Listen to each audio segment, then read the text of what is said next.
수요 예배에 오신 여러분을 진심으로 환영합니다. 아까 찬양의 축복처럼 우리 함께 서로 인사하겠습니다.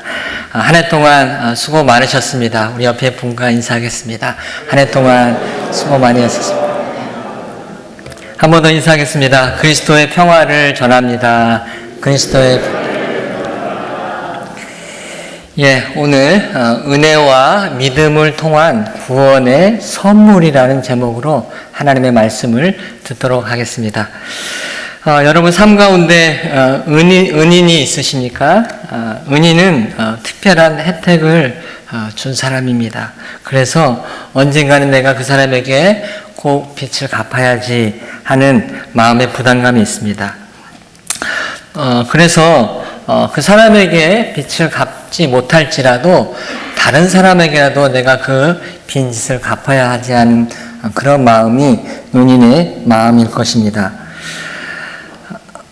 왜냐하면 그 당시 그 도움이 인생에 큰 영향을 주어 살아나게 했기 때문에 그렇습니다. 이런 점에서 일상적인 도움과 달리 결정적 순간에 도움은 상당한 의미를 갖습니다. 특별히 생명의 은인은 더 마음에 깊은 감사를 갖게 됩니다. 저도 한 8살 때에 바닷가에 놀러 갔다가 바다에 빠진 적이 있었습니다.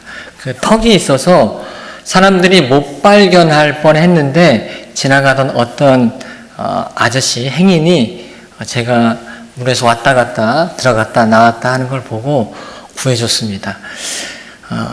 제가 갑부가 되어서 이제 은인을 갚으려고 했는데 찾을 방법이 없습니다.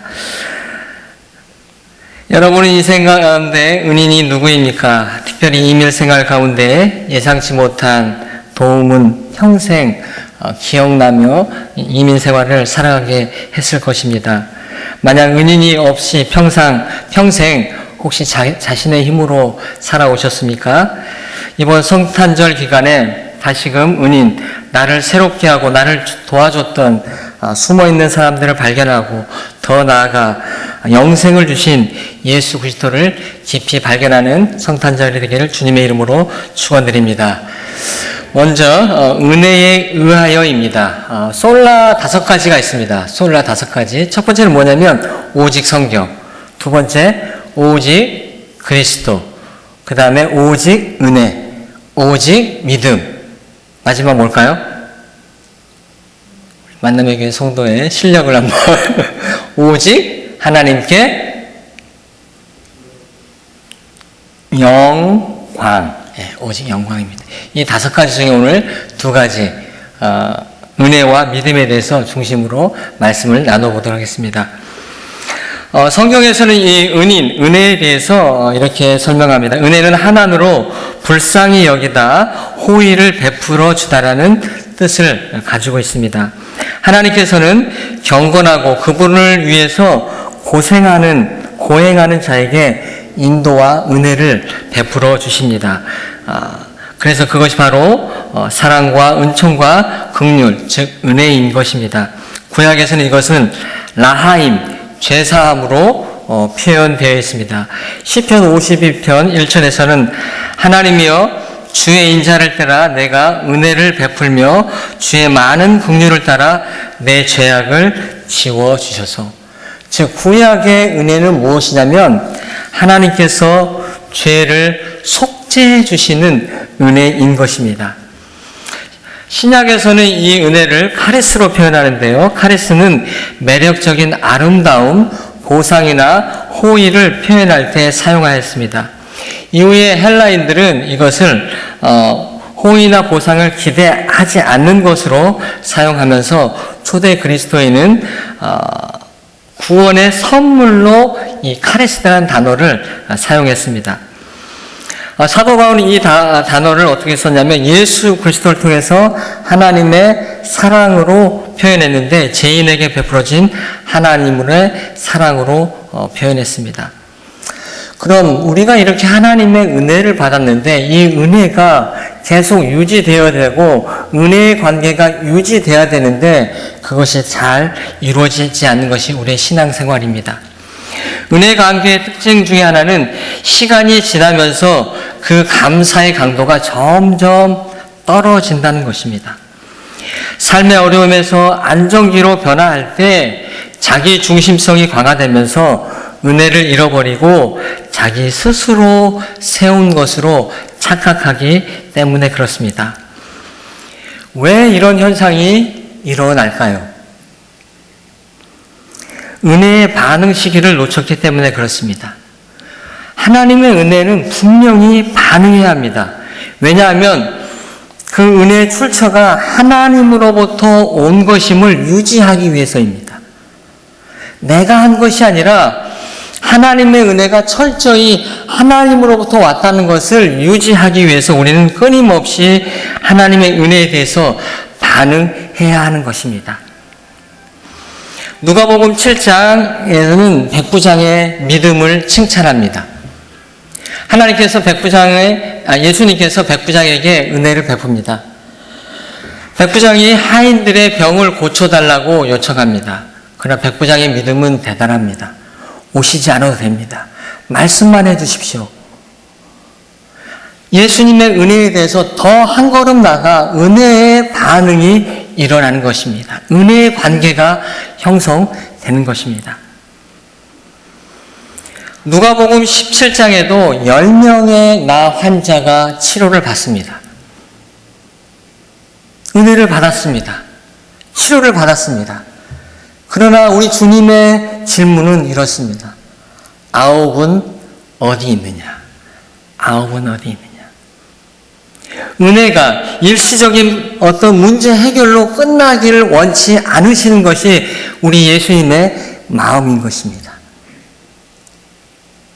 예수님께서는 너희가 은혜 받고 끊임없는 은혜의 반응을 통해서 은혜의 관계를 통해서 그 은혜가 단순한 일시적인 사건이 아니라 계속 일어나기를 원하시는 것입니다.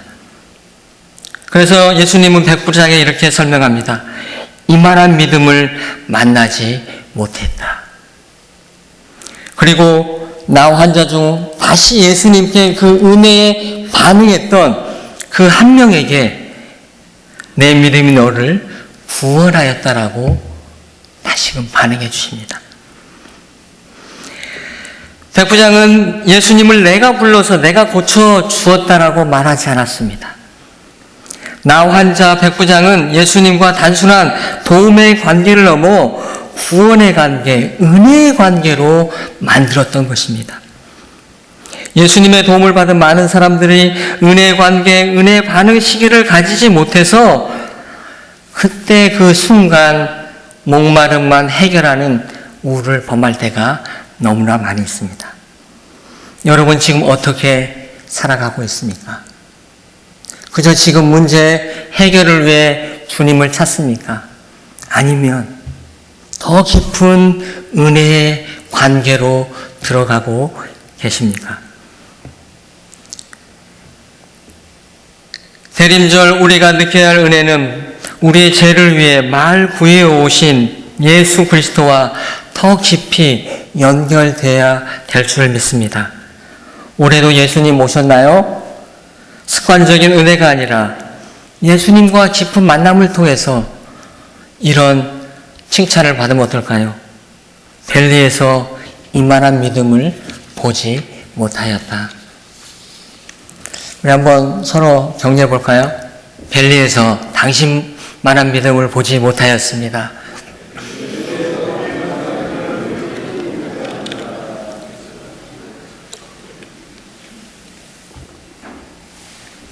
반응이 이렇습니다. 안 하거나 안 보거나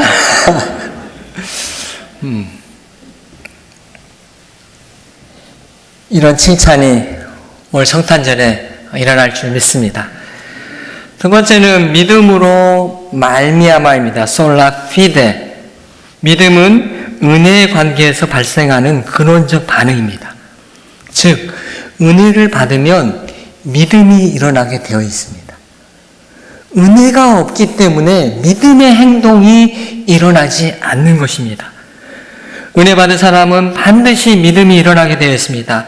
하나님께서 주시는 은혜에 대해서 하나님께서는 우리에게 요구하시는 것이 바로 믿음이기 때문에 그렇습니다. 하나님이 주신 은혜에 대해서 우리는 끊임없이 믿음으로 반응해야 합니다. 그러나 우리가 믿음으로 반응하지 못하는 이유가 있습니다. 그 이유는 뭐냐면 인생이 가지는 불확실성입니다.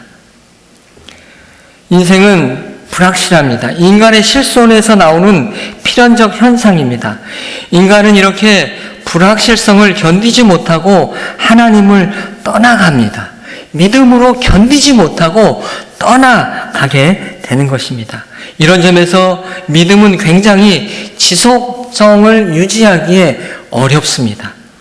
조금만 불확실성이 생기면 우리는 흔들립니다. 큰일이 일어난 것처럼 흔들립니다. 믿음의 초기에는 조건을 가지고 반응하지만 믿음이 성숙해가면 아무런 조건이 없이 오직 그분의 사랑만이 남을 줄 믿습니다. 여러분도 경험을 해봤지만 믿음의 생활의 초기에는 기도 제목이 잘 이루어집니다. 그래서 요즘 제 기도 제목이 다시 초신자가 돼서 기도 제목이 잘 들어지는 그 시간이 됐으면 하는 마음이 가끔 듭니다. 그럼 어떻습니까? 점점 신앙생활 하다 보면 기도 제목이 잘 안 들어지는 같은 느낌이 되는 것이 듭니다. 바로 믿음이 조건의 관계가 아니라 존재의 관계로 진입하기 시작하기 때문에 그렇습니다. 여기서 우리가 한 가지 기억할 것은 세상의 경험한 도움과 하나님이 주시는 은혜를 구분해야 된다는 것입니다. 세상은 조건에 따라 반응하도록 합니다. 그러나 하나님이 주시는 은혜는 탁월성을 갖습니다. 조건, 즉 현재를 뛰어넘는 놀라운 능력이 있는 줄 믿으시기 바랍니다. 성경에서도 이런 믿음을 요구하는 사건들이 있었습니다. 아브라함의 사건을 보십시오. 아브라함을 열방의 믿음의 조상으로 주셨던 그 은혜에 대해서 하나님의 믿음의 요구는 무엇이냐면 본토 친척 아비 집을 떠나라. 너의 안정된 곳을 떠나라. 너의 생각으로부터 떠나라. 라고 말씀하고 있습니다. 또 욥의 모습을 보십시오. 욥은 어떻습니까? 동방의 의인이라는 칭찬을 받았습니다. 은혜를 받았습니다. 그러나 갑작스런 인생의 위기, 사람들의 부러움의 조건들이 점점 그 삶에서 사라져 가기 시작했습니다. 믿음을 요구했습니다. 그의 친구들과 자신의 신앙에 대해서, 믿음의 여정에 대해서 디베이트했습니다. 그러나 욥은 흔들리지 않고 욥기 42장에서 그전에는 내가 하나님을 귀로만 들었는데 조건이 아니라 눈으로 하나님이 보니 세상의 조건이 아니라 하나님을 보는 것 자체로 그것이 감사하다라고 고백하고 있습니다. 믿음의 의인들도 조건이 없는 믿음의 반응에 대해서 당황했습니다. 어쩌면 하나님도 지금 이 시간 여러분에게 떠나라고 조건 없는 믿음을 요구하실 수 있습니다. 보이지 않는 어떤 상황에서 믿음의 행동을 하라고 요구하실 수 있습니다. 누가복음 17장 5절에서 이렇게 제자들은 말합니다. 사도들이 주께 여짜오되 우리에게 믿음을 더하소서 하니. 오늘 이 시간 여러분 가운데 믿음이 더해지시기를 주님의 이름으로 축원합니다.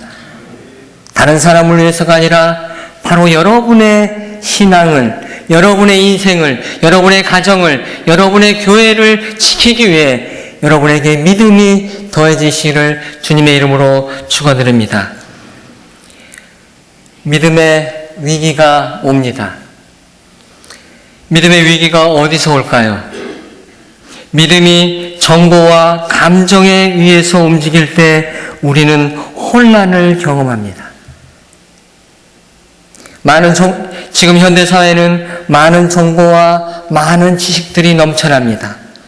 많은 정보, 생각은 확신을 가지게 하고 행동하게 합니다. 이것은 교회를 점점 약화하게 했습니다. 교회의 약화되는 현상을 세속화라고 하는데요. 세속화는 한국교회에 앞서 서구교회가 먼저 그 현상이 나타났고 그것으로 인해서 교회를 점점 쇠퇴하게 만들었습니다. 크리스토퍼 스미스는 슬로우 처치라는 책에서 교회의 약점이 된, 약화가 된, 쇠퇴화된 그 현상을 이렇게 설명하고 있습니다. 교회가 맥도날드식 문화를 가졌다는 것입니다. 맥도날드가 가지는 4가지의 특성이 있습니다. 첫 번째, 효율성입니다. 효율이 더 중요하다는 것입니다. 두 번째, 측정 가능성입니다. 세 번째, 예측 가능성입니다. 마지막으로 통제성입니다. 이것들이 깊이 교회에 영향을 주었습니다. 이로 인해 교회는 관계의 기본인 인격성과 공공성이 상실되는 비판을 받고 있습니다. 결론적으로 교회는 이런 정보와 경험이 강화되면서 세속화 영향 가운데 중대한 위기에 빠져 있습니다. 그러나 믿음은 효율성이 떨어질 때가 있습니다. 십자가의 사건을 보십시오. 얼마나 효율성이 떨어집니까? 믿음은 측정 가능하지 않습니다. 광야 40년이 그렇습니다. 그 백성들의 사심 동안 어떤 측정 가능성이 없었습니다. 믿음은 또한 예측 가능성이 떨어집니다. 예수님은 오병이에 통해서 5,000명을 먹이는 예측을 뛰어넘었습니다. 마지막으로 믿음은 통제하지 않습니다. 하나님 우리에게 자유의 의지를 주셨습니다. 선악과를 따먹을 수 있는 기회를 주셨습니다. 기회라는 표현이 좀 그런데요. 우리에게 인격성을 주신 것입니다. 하나님 우리를 통제하고 정죄하는 것이 아니라 우리에게 인격적 관계로 우리에게 다가오시는 것입니다. 이처럼 인간의 발전은 오히려 세계대전을 통해서 자신의 욕망을 키우는 비극을 만들었던 것입니다. 역사는 인간이 자신을 신뢰할 때 얼마나 위험한 일이 일어날 수 있음을 바벨탑 사건으로서도 우리는 볼 수 있는 것입니다.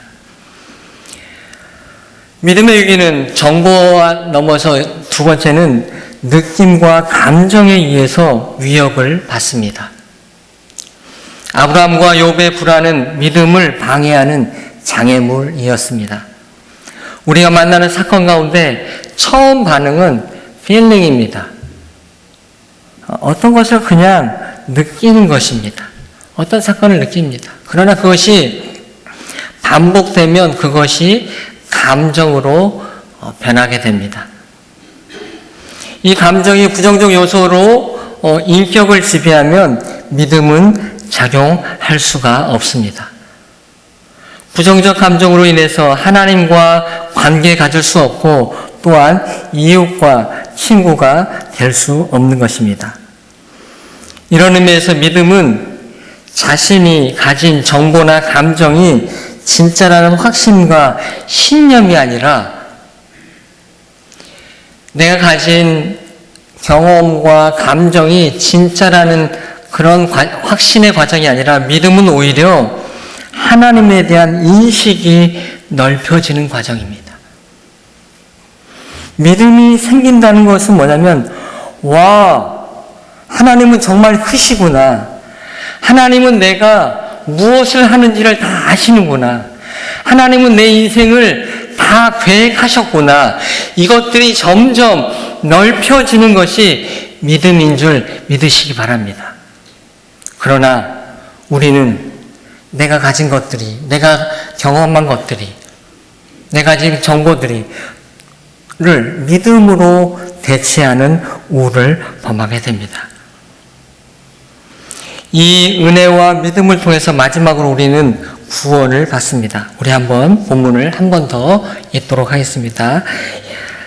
2장 8절 한번 너희는 시작. 너희는 그 은혜에 의하여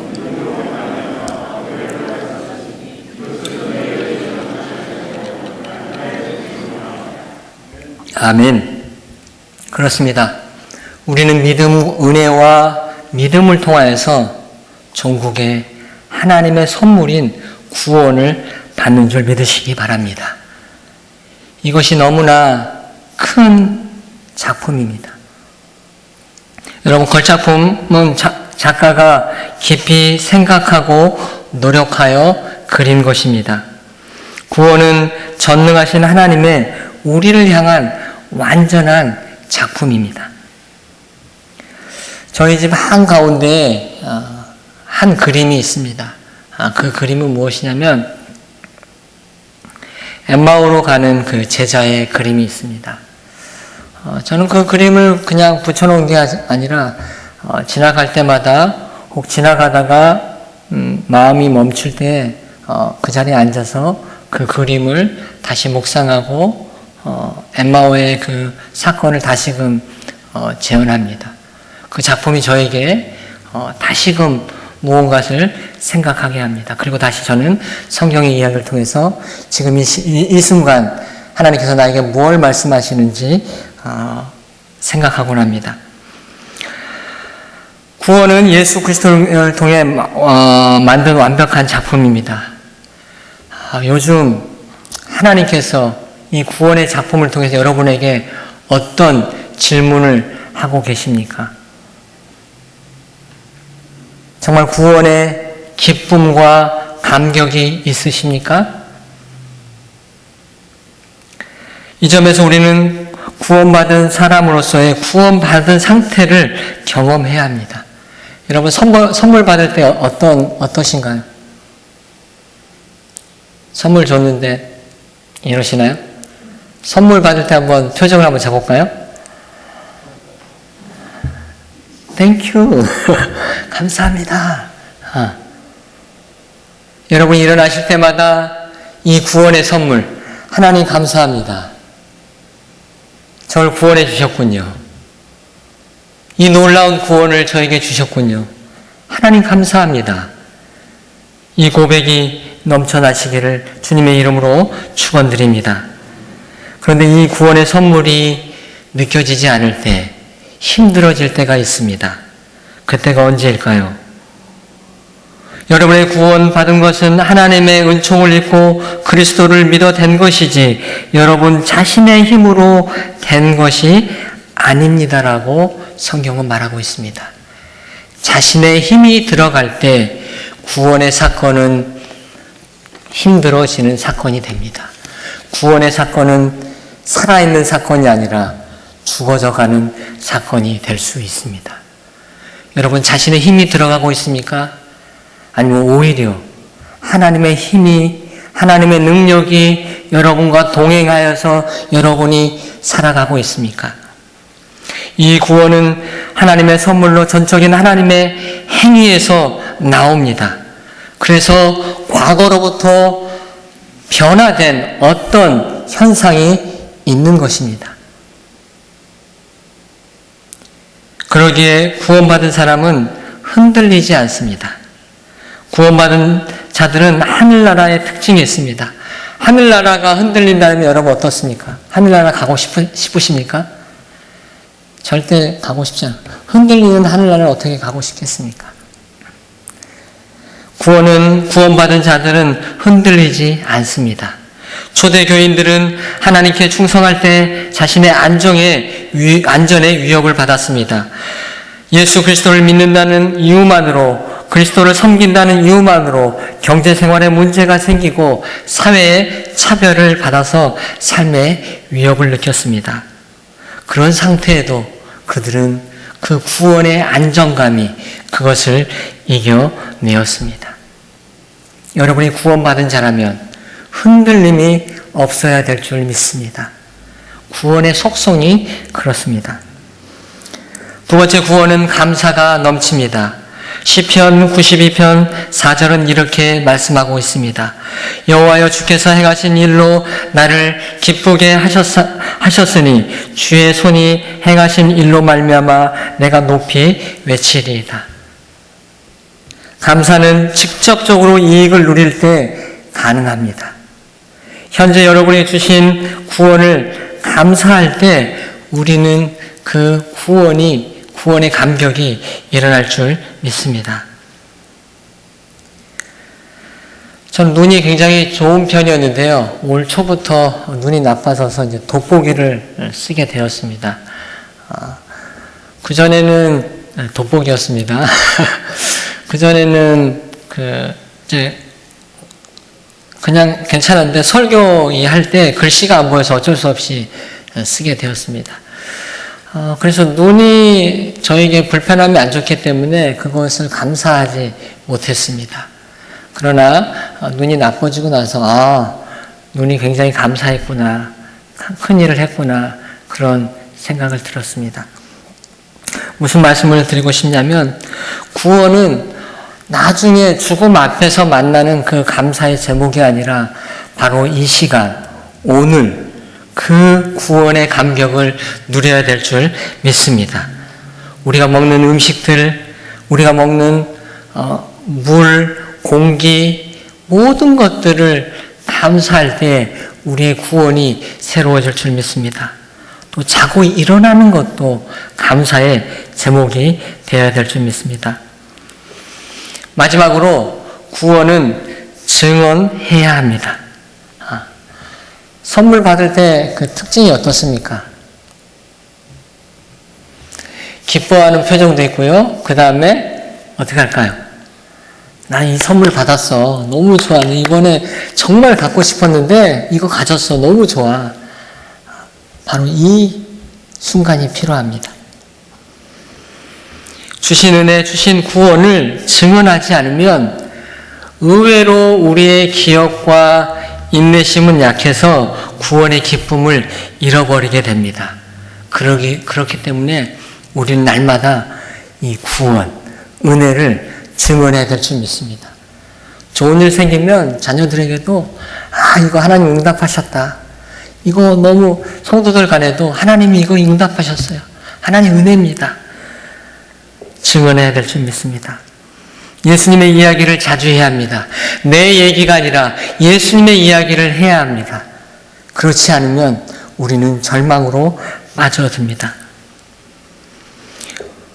이번 성탄절 뮤지컬 제목이 있습니다. 성탄절 연합예배 때 뮤지컬 제목이 있는데 제목을 아시면 제가 커피 한 잔을 선물로 드리겠습니다. 성탄절 연합예배 뮤지컬 제목, 베들레헴의 이야기입니다. 그렇습니다. 음악이 아니라 그 속에 구원의 이야기가 있는 줄 믿습니다. 우리가 듣고 싶은 구원의 이야기가 그 속에 있습니다. 지금이라도 여러분의 이웃들에게 여러분의 이야기도 중요하지만 여러분의 삶의 이야기도 소중하지만 정말 이 베들레헴의 이야기를 들어야만 여러분의 삶의 의미는, 여러분의 삶의 이야기는 더 의미가 있다라고 전하시기를 바랍니다. 이 베들레헴의 이야기가 들어야만 그들이 영원한 생명을 얻기 때문에 그렇습니다. 여러분, 이 대림절에 예수님께서 여러분에게 하셨던 그 은혜, 또 믿음의 반응, 그걸 동안 받았던 구원의 선물들을 증언하는 시간이 되기를 주님의 이름으로 축원드립니다. 그래서 그분이 당신은 나의 생명의 은인이야. 이 고백이 얼마나 아름답고 좋습니까? 2019년을 마무리하는 시간을 지나고 있습니다. 다시금 우리를 위해 이 세상에 오신 예수 그리스도의 오심을 기억하며 구원의 선물이 새로워지기를 주님의 이름으로 축원드립니다. 인생의 마지막까지 은혜와 믿음을 통해 구원의 감격이 넘쳐나기를 주님의 이름으로 축원드립니다.